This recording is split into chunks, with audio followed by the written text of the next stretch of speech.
Almost 3 years ago, we were driving around looking for a home, and we came upon this area, and we really liked the neighborhood. We walked into the house, we liked the design, and we made the purchase. And then we wrote down a whole bunch of problems, of course, when you do the initial walkthrough, and we addressed the builder, to fix the problems, and they came to fix some and not others. And then every time I mentioned the cold room above the garage, then, he kept changing the subject and coming to fix other things instead of that room, and he never really addressed it at all. One of the most common things I find today in any brand new home, older home, it doesn't matter, any type of an overhang or a room over a garage. In this example here, it's a cold room. 8 degrees difference in temperature in one small room, we have an issue. Kept calling the builder, tried to call home warranty as well, and they said just keep going on the builder. They're usually pretty reliable, that we don't have to go the course of doing anything written yet. And then as that went on, the warranty ran out and it was too late. If there's a complaint and the builder is not standing up to it and not fixing it, then it should be up to New Home Warranty to come in and at least take a look at it. But unfortunately, you've got to document it. You've got to take pictures. You've almost got to hound them so they come in and take a look. Henry, Mike. Nice to see you. Good to see you. This is my wife, Mandy. Mandy. Good morning. Pleasure meeting you. Pleasure meeting you. So we have an issue with our cold room over the garage. Yes. Can I show it to you? Yeah, please. Well, this doesn't look so bad. But unfortunately, this is one of the most common things that I see out there is anytime we have an overhang or a room over top of a garage, it's extremely cold. You were saying we're about 8 degrees difference in temperature from any other room? My mother sleeps there. She doesn't complain, but I see her wearing her socks and her sweatshirts to go to sleep. As soon as you would walk in, your feet would feel the chill on the floor. So you felt the coolness off the Absolutely. floor. Okay, which says we're emitting cold through it. The issue of the room being cold, they danced around that. Okay, and they started fixing other things, and they stayed away from that for about 2 years until they said it's no longer our problem. Your new home warranty is up.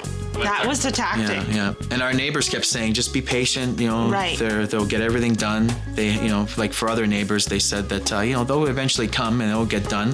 But then later they felt the disappointment as well on certain things. So he didn't address what you're asking for, he just stepped in and fixed other things. What did he say about this issue of coldness in the room?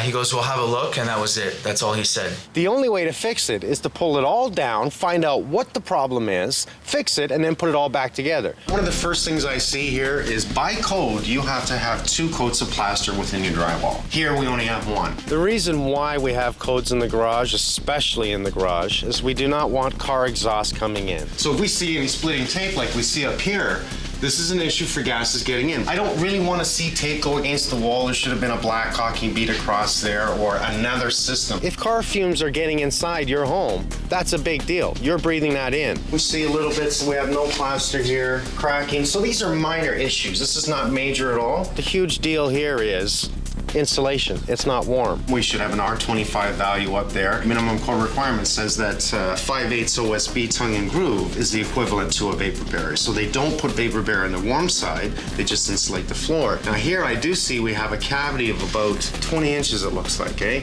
You know what? Let's go take a look upstairs in the bedroom. Do you mind? Not at all. Okay. Let's go. So when you come in, you usually feel the cold on your feet just prior to entering the door. And once you step in, you really feel the cold. And as you approach this window here is where you feel the bulk of the cold. Even colder at this wall. Yes. That's interesting. So we know there should be an R25 of bat insulation in the floor. But do we have actual draft zones that cold air is coming in? I just want to take a look at your register. As I pulled this up, I felt cold air coming in, like a breeze coming through Interesting. the hole, so I taped it up. Well, that's nice that you tried to do something about that. We are going to take a look. It appears to be a 6-inch line. That's what I want to see. Because that cavity is approximately 20 inches deep, and we know the floor joists are at a maximum 2x10, is that all filled with the insulation? Is it allowing cold air to come in? Well, I'm gonna open it up and we're gonna find out. I'm gonna see more when I open it up. We'll inspect your heating, we'll inspect the insulation. We're gonna make it right for you. Thank you very much. I really appreciate it. You got it, Henry. Great, thank you. Mandy, keep that smile.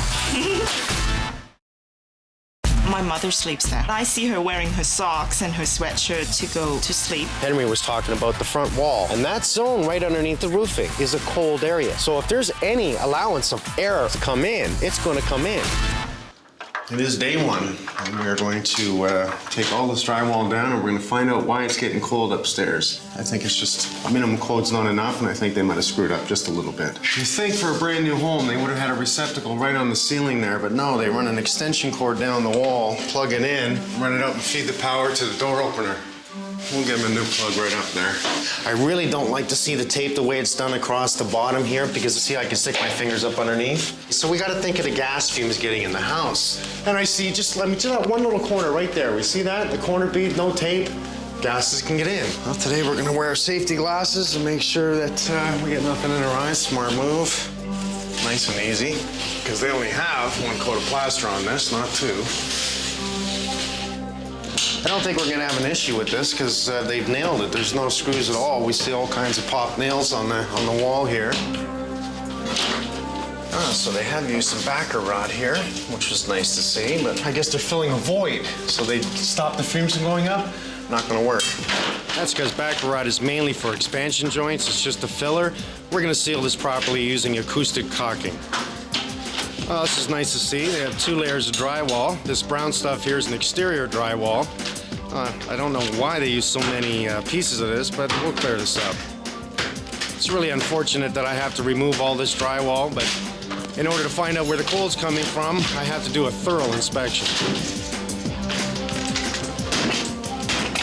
I want to see what this is too. This has kind of got me confused as to why they did this. Again, I like to see the corner bead. Don't like to see the tape the way they've done that. Like that's doing anything. I don't know what's in it, so I don't want to pierce it too hard. This is the rim board. This is the floor joist board, but it's just funny how it's ended there. So we have a single all the way over and then a double here.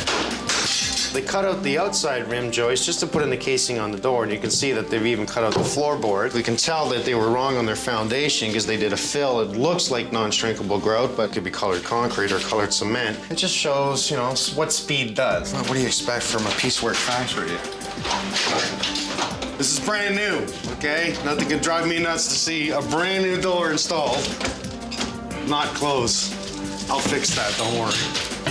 But first, I gotta get the rest of this drywall out. We'll take a look at that later.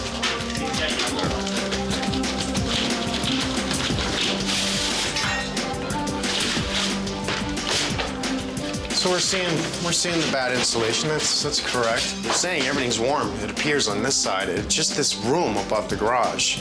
So at this point, what I see, it's good. The 2 houses across the street, the people that I talk to, they say it's nice and warm in that bedroom. But yet, everyone I've talked to across here at this point, which is 6 homes, it's a cold room. They would have at least used like spiral nails instead of them. Yeah, they're just common nails. Yeah. So they're not even proper frickin' drywall nails. A common nail has no ridges, no R-docks, no twist, no turn. So it allows the nail to pop out again easy. So if we use screws, it won't pop out again. If we use at least a spiral nail, it won't pop out. The ductwork is in behind this, then they bulk this out to give more insulation on the outside of what we see, the ductwork. Now this is cute. We have a void in the wall. There's our ductwork. The idea was to build this bulk around it, insulate it, and close it and seal it. So just that little void right there is going to allow some cold stuff in. You're going to see more of that. There's 2 of them. So they're running in, it looks like a 6-inch line here and a 5-inch line here. So the rim joist here was in their way. Now they can cut it out because it's only a small section. But to cut it out with the drywall and everything and leave that open and not even care about stuffing in some insulation or a can of spray foam in there, that's just unprofessional. It needs to be filled up and air sealed. Well, I'll tell you, I'm impressed. The walls look pretty damn good. Let's start taking a look at this ceiling. You see nice insulation here. So they did fill the void. I like to see that. And they did put up a vapor barrier. However, it's split and cut everywhere. It's a cold zone up there. No wonder it's cold. The floor itself is not insulated. It's everything below it. We'll take down the rest of the drywall and then pull out all the insulation and really have a good look. I have to admit that right now at this point, this is one of the better installation jobs that I've ever seen, other than the 2 holes there and the small little zone here that's not covered. Somebody put a little bit of care into this. Let me see. We see an attic that goes into the block. We see a steel beam that's going to emit the cold. No insulation here at all. And that wonderful block wall is just allowing nothing but cool air in, isn't it? From what I see, very sloppy block work with all kinds of open voids in the mortar. Even where the cantilever, they put in the rafters, which goes right into the brick and block work. Like, that's the bedroom wall right there, right? Yeah. So all this insulation we see up here, to me, at this point is useless because we have nothing but cold air coming in directly in that wall. And I want to see up here on the other side of this beam and see what they've done.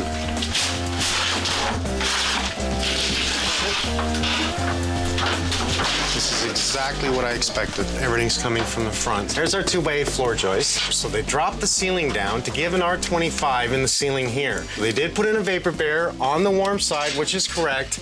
They even put in insulation and wrapped this vapor barrier, which didn't do too much because it's not tied in anything. There's no tuck tape.